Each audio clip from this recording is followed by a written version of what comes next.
Now, what is a personal brand?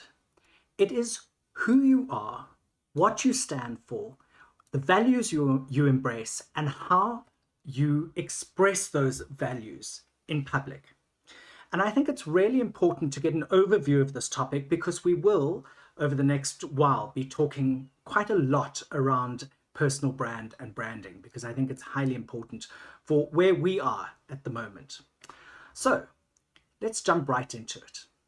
To start off with, what we have to do is figure out who you are. So in which areas of work do you excel? What motivates you? What characteristics complement you?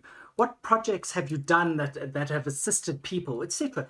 Figure out what your particular brand is. Who are you? What do you want to represent? Because I think that's always a key factor. The other thing that I think is really important when considering your personal brand is determine what you want to be known for. So, do you want to be known for just that funny guy who's always putting out cartoons on your social media pages, somebody who has sarcastic comments, somebody who stands for a particular political ideal, any of that sort of thing? But you have to determine what you want to be known for. You then also have to understand who your audience is, and I think this is really an important one. Who are you aiming at? So, whilst I know personally I'm quite political and I do comment politically a lot on my social media pages, etc., I'm quite comfortable with that. I'm very comfortable stating my opinion, being quite forceful in my sort of social commentary as well as my political commentary, and I'm really happy to do that. But a lot of people might not be and might find it too sensitive, and you've also got to understand the audience that you're going after. So if your social media pages, for example, are very much that social media and have very little to do with perhaps your business, you look at the way you define your audience will be completely different. So, for example, you may be a great baker and then on your social media pages, you share your recipes and things. Or you may be far more career focused or whatever, and, points of interest will come in. You might put some articles that you've read, etc., etc. But you've got to define who is going to be reading it. If it's your mum and your aunt, it's no good being too out there on either spectrum, if you know what I mean. So just really define your audience. I think it's also important to research your desired industry and follow the experts. So I think have a look at people in your industry, have a look how they have structured their personal brand, because that gives you a very good lead of what to do and perhaps what not to do. I've been in the influencer sphere for a while as well, and I certainly know that there's certain things that my fellow influencers do that I per se would not do. So it gives you the good and the bad, and I think that's really important.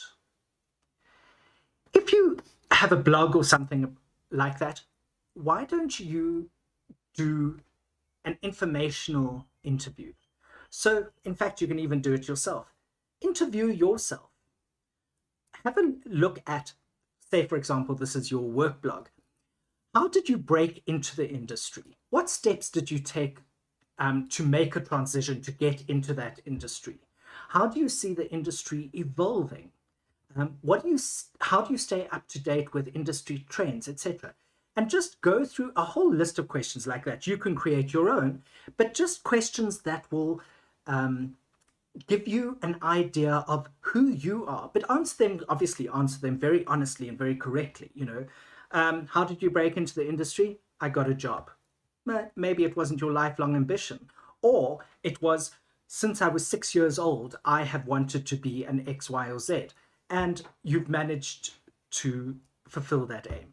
So just really do that information, get information about who you are, or ask a friend to interview you perhaps, and that'll give you a very good idea as to who you are. Another thing to do is prepare an elevator pitch.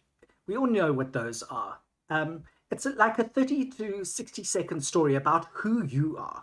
Who is it that you are? My elevator pitch always is I say that I'm a 50-something strategic communications expert, having worked throughout Africa and South America, as well as in corporate South Africa. That's my 30-second pitch. That's who I am, a strategic communications expert. The next thing that we need to look at is you've got to embrace networking. Networking is hugely important, and be it on social media through things like LinkedIn, Facebook, Twitter, Instagram, all of the biggies, or perchance in your industry focused areas where you might get onto WhatsApp groups, informational groups, etc., etc. But it's important to be in those and to be seen working in those. The next thing you need to do is you need to grow your online presence, because that's one of the ways of creating your personal brand and getting your personal brand out there. Grow your online presence. Get in there, make sure you have an up-to-date, and this is important, up-to-date LinkedIn profile, Facebook profile, Instagram and Twitter. Not that important, those last two, but certainly LinkedIn and Facebook for any career-driven personal branding is very, very important. Make sure that you have a reasonable email address. I don't know, goofyandpluto@gmail.com is not necessarily going to be the brand that you want to promote. So be aware that everything you're putting out there, everything you're putting out on social media is, how can I put this, is how you are going to be perceived. And that's hugely important. Finally, I think it's important to remember that your personal brand isn't just online. And this is something that I think we all need to take to heart. Don't forget, it's in all your interactions. As you become better known in your industry or in even just socially, the potential for disaster is out there. And by disaster, what I mean is you could be throwing a hissy fit at a car guard or something, and somebody sees you and then posts, oh, so-and-so was being rude to a car guard, for example.